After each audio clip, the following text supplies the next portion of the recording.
ರಾಜ್ಯ ಸರ್ಕಾರವೂ ಕೂಡ ಇಲ್ಲ ಸಲ್ಲದನ್ನು ಮೈ ಮೇಲೆ ಎಳ್ಕೊಳ್ಳಿಕ್ಕೆ ತಯಾರಿಲ್ಲ, ಮುಜುಗರ ಆಗಬಾರ್ದು ಅಂತ. ಇನ್ನು ರಾಜ್ಯಪಾಲರು ಕೂಡ ಅಷ್ಟೇ. ರಾಜ್ಯಪಾಲರು ಕೂಡ ಅಷ್ಟು ಸುಲಭ ಅಂದ್ಕೋಬೇಡಿ. ರಾಜ್ಯಪಾಲರು ಕಾನೂನಿನ ಒಂದು ಸಲಹೆ ಸೂಚನೆ ಇಲ್ಲದೇ ಹೆಜ್ಜೆ ಇಡಲ್ಲ. ಅವರು ಭಾರಿ ಬುದ್ಧಿವಂತರಿದ್ದಾರೆ. ಇನ್ನು ಏನೇನು ಆಗಬಹುದು ಅದನ್ನು ಹೆಂಗೆ ಎದುರಿಸಬೇಕು. ಎಚ್ ಕೆ ಪಾಟೀಲ್ ನಿವಾಸದಲ್ಲಿ ವೆರಿ ಇಂಪಾರ್ಟೆಂಟ್ ಮೀಟಿಂಗ್ ನಡೀತಾ ಇದೆ.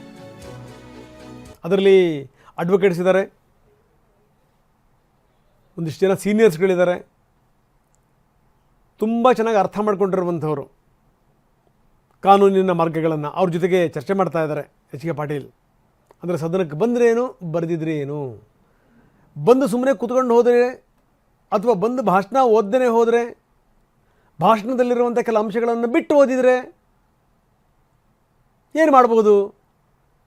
ಏನು ಮಾಡೋಕ್ಕಾಗಲ್ಲ. ರಾಜ್ಯಪಾಲರಿಗೆ ನಿಲ್ಲಿಸಿ ಅಂತ ಹೇಳೋಕ್ಕೆ ಸಾಧ್ಯನಾ? ಅಥವಾ ನೀವು ಇದನ್ನು ಓದಲೇಬೇಕು ಅಂಥೇಳಿ ಚೀಟಿ ತಗೊಂಡೋಗಿ ನೀವು ಓದಲೇಬೇಕು ಅಂತ ಹೇಳೋಕ್ಕೆ ಸಾಧ್ಯನಾ? ಇಲ್ಲ.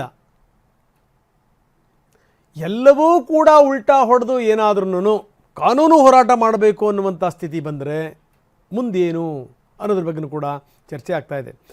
ಬನ್ನಿ, ಕಿರಣ್ ಹನಿಯಡ್ಕ ನಮ್ಮ ಜೊತೆಗೆ ಈಗ ನೇರ ಸಂಪರ್ಕದಲ್ಲಿದ್ದಾರೆ. ಕಿರಣ್, ಬಿ ಜೆ ಪಿ ಇದನ್ನು ಯಾವ ರೀತಿ ನೋಡ್ತಾ ಇದೆ? ಯಾಕಂದರೆ ಹಲವಾರು ವಿಚಾರಗಳನ್ನು ರೆಡಿ ಮಾಡಿಕೊಂಡಿರುವಂಥದ್ದು ಅವ್ರಿಗೆ ಗೊತ್ತಿದೆ. ಈ ಜಿ ವಿಚಾರಕ್ಕೆ ಸಂಬಂಧಪಟ್ಟಂಗೆ ನಮ್ಮನ್ನು ಕಟ್ಟಿ ಹಾಕುವಂಥ ಪ್ರಯತ್ನವನ್ನು ಮಾಡಲಾಗ್ತಾ ಇದೆ.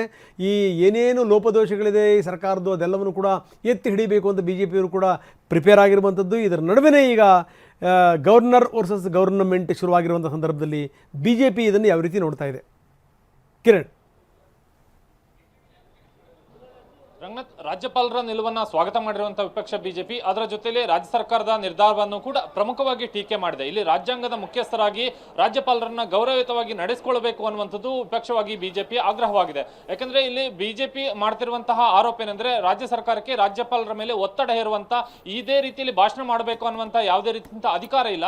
ರಾಜ್ಯಪಾಲರಿಗೆ ಅವರದೇ ಆದಂತಹ ವಿವೇಚನಾಧಿಕಾರ ಇರುವಂತಹ ಕಾರಣಕ್ಕಾಗಿ ಅದರ ಮೇಲೆ ರಾಜ್ಯ ಸರ್ಕಾರ ಒತ್ತಡವನ್ನ ಹೇರಬಾರದು ಅನ್ನುವಂಥದ್ದು ಬಿಜೆಪಿಯ ವಾದವಾಗಿದೆ. ಯಾಕೆಂದ್ರೆ ಇಲ್ಲಿ ರಾಜ್ಯಪಾಲರು ಯಾವ ರಾಜ್ಯ ಸರ್ಕಾರ ಕೊಟ್ಟಂತಹ ಭಾಷಣವನ್ನ ಎಷ್ಟು ಪ್ರಮಾಣದಲ್ಲಿ ಓದಬೇಕು ಮತ್ತು ಯಾವ ರೀತಿಯಲ್ಲಿ ಓದಬೇಕು ಅನ್ನುವಂಥದ್ದು ರಾಜ್ಯಪಾಲರ ವಿವೇಚನಾಧಿಕಾರವಾಗಿರೋದ್ರಿಂದ ಅದರಂತೆ ನಡೆದುಕೊಳ್ಳೋದಕ್ಕೆ ಅವರಿಗೆ ಬಿಡಿ ಮತ್ತು ಅವರನ್ನ ಗೌರವಯುತವಾಗಿ ನೀವು ಸದನಕ್ಕೆ ಬರಮಾಡಿಕೊಂಡು ಅವರನ್ನ ಭಾಷಣ ಓದೋದಕ್ಕೆ ಅವಕಾಶವನ್ನ ಮಾಡಿಕೊಡಿ ಅನ್ನುವಂಥ ಆಗ್ರಹವನ್ನ ಬಿಜೆಪಿ ಮಾಡ್ತಾ ಇದೆ. ಇದರ ಜೊತೆಗೆ ಬಿಜೆಪಿ ಕೆಲವೊಂದು ವಿಚಾರವನ್ನು ಕೂಡ ಇಲ್ಲಿ ಪ್ರಸ್ತಾಪವನ್ನು ಮಾಡ್ತಾ ಇದೆ.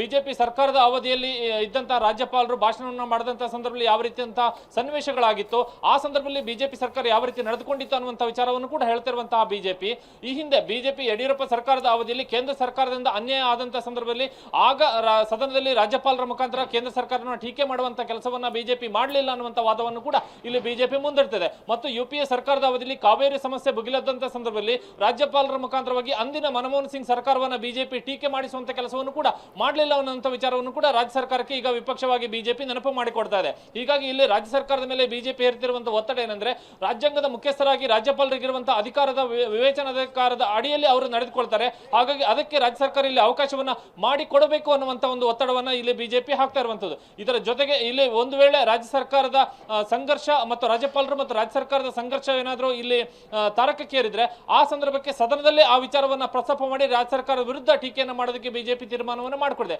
ಮತ್ತೊಂದು ಹಂತದಲ್ಲಿ ಬಿಜೆಪಿ ಮಾಡ್ತಿರುವಂತಹ ಆರೋಪ ಏನಂದ್ರೆ ಕೇಂದ್ರ ಕಾಂಗ್ರೆಸ್ ಹೈಕಮಾಂಡ್ ಅನ್ನ ರಾಹುಲ್ ಗಾಂಧಿ ಅವರನ್ನ ಸೋನಿಯಾ ಗಾಂಧಿ ಅವರನ್ನ ಮೆಚ್ಚಿಸುವಂತ ಉದ್ದೇಶದಿಂದ ಈ ರೀತಿಯಾದಂತಹ ರಾಜ್ಯಪಾಲರ ಜೊತೆ ಸಂಘರ್ಷಕ್ಕಿಳಿಯುವಂತ ಕೆಲಸವನ್ನ ರಾಜ್ಯ ಸರ್ಕಾರ ಮಾಡ್ತಾ ಇದೆ, ರಾಜ್ಯದ ಕಾಂಗ್ರೆಸ್ ಸರ್ಕಾರದ ಮುಖಂಡರು ಮಾಡ್ತಿದ್ದಾರೆ ಅನ್ನುವಂತ ನೇರ ಆರೋಪವನ್ನ ಬಿಜೆಪಿ ಮಾಡ್ತಿದೆ.